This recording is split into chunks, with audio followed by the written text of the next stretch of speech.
अस्सलाम वालेकुम नाज़रीन, आप देख रहे हैं आखिर न्यूज़ चैनल और मैं हूं इरफान इम्तियाज़। नाज़रीन, आज के इस व्लॉग में बात करने जा रहा हूं कि अवामी एक्शन कमेटी आज़ाद रियासत जम्मू कश्मीर के अंदर जहां पे बहुत ही मुतहरक दिखाई दी है, लेकिन अब वहीं पे जाने अनजाने में अवामी एक्शन कमेटी के जो मेंबर्स हैं, जो रहनुमा हैं, कुछ ऐसी बातें बोलना शुरू कर दी उन्होंने, कुछ ऐसे शायद के एजेंडे पर किसी पर काम करना शुरू कर दिया, कुछ ऐसी बातें शुरू कर दी हैं कि जो कि कहीं ना कहीं रियासत के लिए भी नुकसानदेह हो सकते हैं और रियासत के साथ साथ रियासत के लोगों के लिए भी बहुत नुकसानदेह साबित हो सकते हैं। अब आया कि इसके पीछे की कोई बड़ी फिलॉसफी है या फिर ये अनजाने में ये सब कुछ हो रहा है, लेकिन जो भी हो रहा है इन दोनों सूरतों में अवाम के लिए और रियासत के लिए भरपूर इसका जो नुकसान है वो उठाना पड़ सकता है उनको। नाज़रीन कराम, अवामी एक्शन कमेटी के कोर मेंबर राजा गुलाम मुश्तबा की हज़रत सराई मोदी की जुबान बोलकर उन्होंने शहदा के लोगों की तौहीन की है। गुज़श्ता दिनों में एक वीडियो वायरल हुई आज़ाद रियासत जम्मू कश्मीर के अंदर और अवामी एक्शन कमेटी के कोर मेंबर राजा गुलाम मुश्तबा ने एक स्पीच की, एक बयान किया डिनर के मौके पर, और ये बयान था बड़ा ही मुतनाज़ा अल्फाज इसमें इस्तेमाल किए गए। 1947 गाज़ भारत के कठपुतली महाराजा के कातिल फौज के खिलाफ मसल्ला जदोजहद करने वाले अजीम असलाफ कुर्बानियों के तारीखी पस मंजर को भी मुतनाज़ा बनाने की कोशिश की है इस बयान के अंदर। और न सिर्फ ये, इसके साथ साथ बल्कि बलूचिस्तान में जारी भारतीय स्पॉन्सर्ड दहशतगर्दी को आज़ाद कश्मीर में जारी तहरीक के साथ भी मुमासलत करने का इंदिया दिया गया है।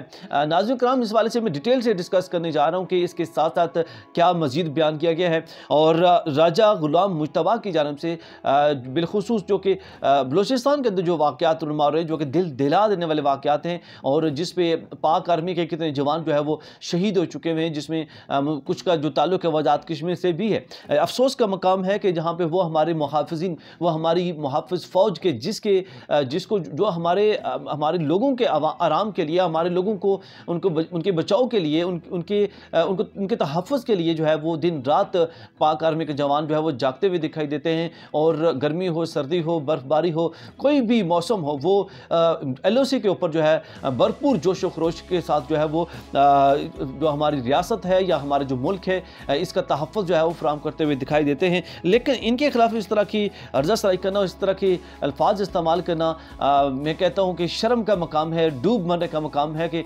वही लोग कि जो आपको मुहाफ़िज़ हैं, जो आपकी हिफाजत कर रहे हैं, आप उन्हीं के खिलाफ इस तरह के अल्फाज का चुनाव कर रहे हैं। और राजा गुलाम मुश्तबा की जानब से इस वीडियो बयान में कहा गया कि गर्दनें काटना, लाशें मंगला डैम से मिलने जैसे कभी अल्फाज का इस्तेमाल किया गया राजा गुलाम मुश्तबा की जानब से। और ये साथ साथ जो है जगराफियाई सरहदों के मुहाफ़िज़ों के खिलाफ इख्तियार अंगेज़ी जो है वो शुरू कर दी गई है, जो ही बड़ा अफसोस का मकाम है कि हमारी वो अवामी एक्शन कमेटी जो कि आवाम के लिए बोलती हुई दिखाई देती है, लेकिन उनके जो कोर मेंबर्स हैं वह भी इन हरकतों पर उतर आए हैं। आया कि ये उनकी अपनी ज़ुबान है या बैक एंड पे कुछ और है। आप ज़रा ये वीडियो मुलाहिज़ा कीजिए जिसमें उन्होंने किस तरह से कभी अल्फाज का इस्तेमाल किया है पाक आर्मी के जवान के लिए और इन मुहाफ़िज़ीन के लिए। वीडियो मुलाहिज़ा कीजिए, वापस आते हैं, मज़ीद डिस्कस करते हैं। सुन ले, कान खोल के सुन ले कि ये वाकई बलूचिस्तान नहीं है, इसलिए कि वहां से तुम्हारी लाशें वापस आ जाती हैं, यहाँ से लाशें भी नहीं ले जा सकोगे, वो भी तुम्हें मंगला डैम से मिलेंगी। ये बात याद रखो। अगर हमारे ऊपर वार करोगे तो हम तुम्हारी गर्दनें काट के वापस भेजेंगे, पीछे नहीं हटेंगे।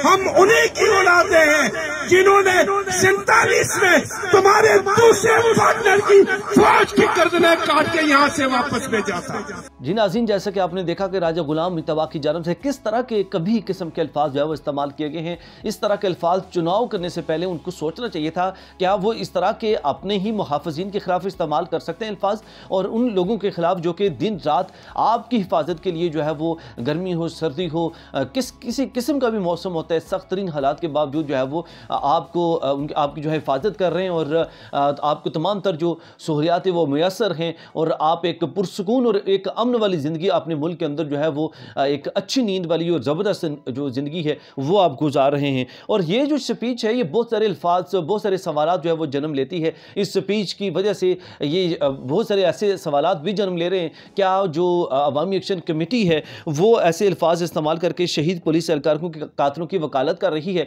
ना सिर्फ ये बल्कि इसके साथ साथ ये भी सवाल पैदा होता है कि अवामी एक्शन कमेटी दहशत दहशत गर्दों की पुष्पनाही कर रही है, क्योंकि अगर अवामी एक्शन कमेटी इस तरह के वाक़यात में मुलविस नहीं है तो इस तरह के अल्फाज क्यों इस्तेमाल किए जा रहे हैं? यार खुदारा कुछ तो शर्म करें और इस तरह के अल्फाज इस्तेमाल ना करें। और अगर आपने अवाम के राइट्स के लिए लड़ना है, अवाम के हुकूक के लिए लड़ना है, तो अवाम के हुकूक की ही बात करें, अवाम के लिए बात करें। तो इस तरह के अल्फाज इस्तेमाल करके, इस तरह के जुमले इस्तेमाल करके एक इश्तियाल अंगेज़ी फैलाने वाली बात है। ना सिर्फ ये बल्कि इसके साथ साथ ये भी सवाल पैदा होता है, क्या इस तहरीक का खुफिया एजेंडा कुछ और है, मतलब मंजर आम पर कुछ और है और लेकिन बैक एंड पे क्या कुछ और चीज़ें चल रही हैं कि जिसकी वजह से इस तहरीक को लॉन्च किया जा रहा है? ये बहुत सारे सवालात सिर्फ और सिर्फ इस वजह से जन्म ले रहे हैं कि राजा गुलाम मुस्तफा साहब आपने इस तरह की स्पीच की है, क्योंकि अवामी एक्शन कमेटी वो तहरीक है जो कि लोगों के राइट्स के लड़ती हुई दिखाई दी है, ना कि लोगों के अंदर इश्तियाल अंगेज़ी करने के लिए जो है वो पहले इसकी पॉपुलरिटी हुई है। लेकिन सिर्फ और सिर्फ अगर इसका नाम जाना गया है तो अवाम के हुकूक के लिए,